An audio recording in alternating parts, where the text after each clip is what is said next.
Hello，大家好，我係魏文清。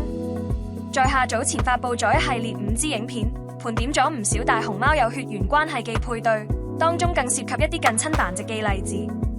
當時在下用咗祖先相似程度去量度呢啲配對有幾親，不過其實在下一直都覺得祖先相似程度唔係一個好好嘅量度方法。如果要計算兩個個體嘅血緣有幾親，應該要用親緣係數 Coefficient of relationship。好，呢支影片會講述點樣計算親緣係數，以及之前同大家講過嘅大熊貓有血緣關係嘅配對，而家會計算呢啲配對之間嘅親緣係數，去量度呢啲配對究竟有幾親，重新做一個表格俾大家做比較，知道邊啲配對嘅血緣係比較近嘅，邊啲配對嘅血緣係比較遠嘅。시작。根據維基百科，親緣係數係兩個個體之間血緣關係程度嘅量度，由美國遺傳學家丘厄爾·賴特於1922年定義，源自佢喺1921年對近交係數 Coefficient of inbreeding 嘅定義。所謂嘅個體可以係任何生物，包括人類。呢度會以大熊貓作為例子去講解親緣係數。喺講述親緣係數之前，應該要先講解乜嘢係羅馬法親等計算法。關於親等計算法，除咗羅馬法，仲有教會法，直係血親嘅親等。羅馬法同教會法嘅計算係相同嘅，不過旁係血親嘅親等，羅馬法同教會法嘅計算並不相同。呢度講嘅係羅馬法親等計算法，因為呢個同親緣係數、近交係數係比較相關嘅。羅馬法嘅直係血親計算法，係從己身往上數，每經一代為一等親；從己身往下數，每經一代都係一等親，如此類推。舉一啲真實嘅例子，大熊貓樂樂、瑩瑩父母係家姐嘉嘉，細佬德德嘅一親等直係血親。反過嚟講，家姐、細佬、子女係樂樂、瑩瑩嘅一親等直係血親。同樣道理，玲玲、海子、盧盧、善善祖父母同家姐、細佬、乖孫係二親等直係血親。川川、新星、盼盼、永巴同家姐、細佬係三親等直係血親。羅馬法嘅旁係血親計算法，係從己身上數至共同祖先，再由共同祖先下數至所要計算嘅親屬，其世代相加之數就係己身與所指親屬嘅親等數。例如從家姐向上數至樂樂或瑩瑩一代，再由樂樂或瑩瑩向下數至細佬一代，家姐、細佬嘅親等數就係1+1等於2，亦即係話兄弟姊妹係二親等旁係血親。又例如家姐、細佬有個姨姨叫做美恩，家姐或細佬、瑩瑩、盧盧或善善、美恩，總共係3代。美恩同家姐、細佬係三親等旁係血親，亦即係話一個人同佢嘅舅父姨母、叔伯姑母係三親等旁係血親，同佢嘅侄仔侄女、外甥仔女都係三親等旁係血親。根據維基百科上嘅表格，同父異母或同母異父並不影響親等嘅計算。例如台灣大熊貓團團係樂樂嘅同父異母哥哥，係樂樂嘅二親等旁係血親。團團嘅兩名閨女元仔、元寶係家姐、細佬嘅堂姐係家姐、細佬嘅四親等旁係血親。同樣道理，可可係家姐、細佬嘅表姐係家姐、細佬嘅四親等旁係血親。好，林安安係家姐、細佬嘅二代表親，咁安爺同家姐、細佬嘅親等係幾多？俾大家3秒鐘。冇錯，佢哋係6親等旁係血親。韓國人一定識計算親等，因為韓文嘅 uncle 就是삼촌， first cousin 就是사촌，如此類推。好，相信大家都明白羅馬法親等計算法啦。而家我哋可以講親緣係數。每個人都有50%嘅機會將等位基因傳遞俾下一代，而親緣係數就係計算兩個個體由於其遺傳關係而擁有嘅共同基因嘅比例，亦可以理解為兩個個體平均共同嘅 DNA。根據維基百科，兩個個體之間嘅親緣係數 R 可通過對佢哋同共同祖先相連嘅每條路徑嘅係數相加獲得。每條咁樣嘅線都經由一個共同祖先將兩個人連接起嚟。通過非共同祖先嘅次數不多於1次，乜嘢意思？唔緊要，之後會用例子說明乜嘢係路徑，乜嘢係共同祖先。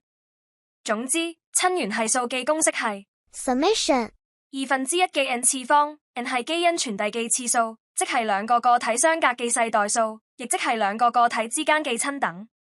例如父母同孩子之間記親緣係數就係1/2嘅1次方，等於1/2或50%。咁 summation 係乜嘢意思？呢個先唔討論，唔好搞到咁複雜。我哋先理解，直係親戚之間記親緣係數係1/2嘅 n 次方就好。至於旁係親戚之間記親緣係數，我哋首先要揾出兩個個體記共同祖先，然後將每條路徑記係數相加起嚟。就攞家姐、細佬嚟做例子啦。需要說明記係所謂記共同祖先，係最相關記共同祖先。喺呢個例子就係家姐、細佬記父母、樂樂、瑩瑩、盧盧外公、海子嫲嫲等祖先亦有將基因傳遞俾家姐、細佬。佢哋唔係家姐、細佬記共同祖先咩？由家姐到細佬記路徑有兩條，分別係家姐、樂樂、細佬以及家姐、瑩瑩、細佬。其他路徑，例如家姐、瑩瑩、盧盧、瑩瑩、細佬係唔允許記，因為瑩瑩出現咗兩次。計算親緣係數時，使用樂樂、瑩瑩作為共同祖先記路徑，已經反映咗盧盧外公、海子嫲嫲等祖先對家姐、細佬之間記親緣關係程度記貢獻。樂樂、瑩瑩之上記祖先都唔係最相關記共同祖先。好，家姐、細佬係同父同母，所以家姐、細佬之間記親緣係數係1/4加1/4，等於1/2或50%。家姐、細佬係龍鳳胎，肯定係異卵雙生。不過如果係同卵雙生記話，親緣係數會係100%。總之，現階段我哋明白到同父同母記兄弟姊妹之間記親緣係數係50%就好。另一方面，呢個數值其實係下限，因為如果父本同母本係有血緣關係記話，咁親兄弟姊妹之間記親緣係數會比50%稍多。例如天寶、寶弟、寶妹記父母係星輝、好好。星輝、好好本身係二代表親，星輝、好好記共同祖先係盼盼、東東。由好好到星輝記路徑有兩條，分別係好好、華美、白雲、盼盼、希夢、娜娜、星輝，以及好好、華美、白雲、東東、希夢、娜娜、星輝。星輝同好好係六親等旁係血親，佢哋之間記親緣係數係64/1加64/1，等於32/1或3.13%。天寶、寶弟、寶妹係親兄弟姊妹，而佢哋之間記親緣係數會比50%稍多，呢個我哋之後仲會再講。仲有剛才提到父母同孩子之間記親緣係數係1/2或50%。星輝、好好係天寶、寶弟、寶妹記直係親戚，其實亦係天寶、寶弟、寶妹記旁係親戚。例如由好好到天寶記路徑有三條，分別係好好、天寶、一親等直係，以及好好、華美、白雲、盼盼、希夢、娜娜、星輝、天寶、七親等旁係，共同祖先係盼盼，以及好好、華美、白雲、東東、希夢、娜娜、星輝、天寶、七親等旁係，共同祖先係東東。好好同天寶之間記親緣係數係1/2加128/1加128/1，等於64/33或51.56%。總之就係要將所有路徑揾出嚟，然後將係數相加起嚟，呢個就係 summation 嘅意思。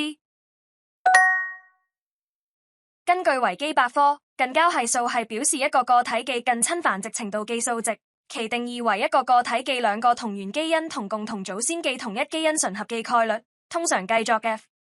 乜嘢意思？算啦。總之，近交係數通常為父本同母本之間記親緣係數記1/2。星輝、好好記親緣係數係32/1或3.13%。天寶、寶弟、寶妹記近交係數係64/1或1.56%。正如之前所講，計算出嚟記親緣係數其實係一個下限，實際值可能會高出幾個巴仙。